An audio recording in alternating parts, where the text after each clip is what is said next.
हिंदी हमारी राजभाषा है, लेकिन विडंबना ये देखिए कि भारत एक ऐसा देश है जहां हिंदी में अगर आप नंबर प्लेट लिखवा लें तो चालान हो जाता है।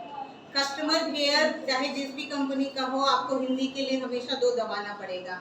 उच्च न्यायालयों में आपको हिंदी में बहस करने नहीं दिया जाएगा या बहस करना बहुत ही मुश्किल होता है। हमारे यहाँ के ही स्कूलों में, इंग्लिश मीडियम स्कूलों में हिंदी बोलने पर फाइन लगाया जाता है।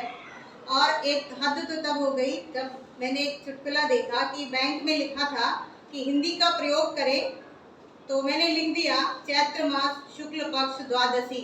अब बैंक वाले चेक नहीं दे रहे हैं। ये विडंबना है इस देश की कि हमारी बातें तो बहुत आगे आगे तक रहती हैं, लेकिन उसको कार्य रूप में परिणित नहीं कर पा रहे हैं हम लोग। क्या कमी हमारी आपकी है या फिर सरकारी योजनाओं में है?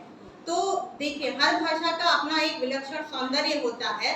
निश्चित रूप से हिंदी हमारी मातृभाषा है, हमें उसका सम्मान करना चाहिए, लेकिन इसका अर्थ ये नहीं है कि दूसरी भाषाओं का हम अपमान करें या तिरस्कार करें। भारत की संस्कृति है वसुधैव कुटुंबकम और अतिथि देवो भव, इसलिए हिंदी ने बहुत तरह के शब्दों को अपने अंदर आत्मसात कर लिया है। जैसे अखबार, अखबार एक अरबी शब्द है। अचार, चाबी, बाल्टी, तौलिया, ये सब पुर्तगाली शब्द है। लोफर और कहते हैं ना नियरवे है, ये अंग्रेजी का शब्द है। डिट्टो, डिट्टो कहते हैं डिट्टो ऐसा ही है, डिट्टो भी एक अंग्रेजी शब्द है। तो हिंदी भाषा की अपनी अलग प्रतिभा है, विलक्षण प्रतिभा है, जिसने बहुत सारी भाषाओं के शब्दों को आत्मसात कर लिया। तो हम दूसरी भाषाओं के या दूसरी बोलियों के महत्व को अस्वीकार नहीं कर सकते हैं। एक छोटी सी कविता है, उसको पढ़। मैं उर्दू हूँ, दाहिने छोर से चलूंगा।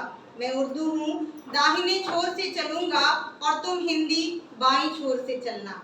और यूं ही चलते चलते बीच किसी शब्द में मिल जाएंगे हम दोनों। शब्द उर्दू का होगा या हिंदी का, ये हम तय नहीं करेंगे, मगर यह प्रयास रहेगा अंतिम क्षणों तक। जिस भी शब्द पर मिले उनके अर्थ बिल्कुल एक से हों, उर्दू में भी और हिंदी में भी।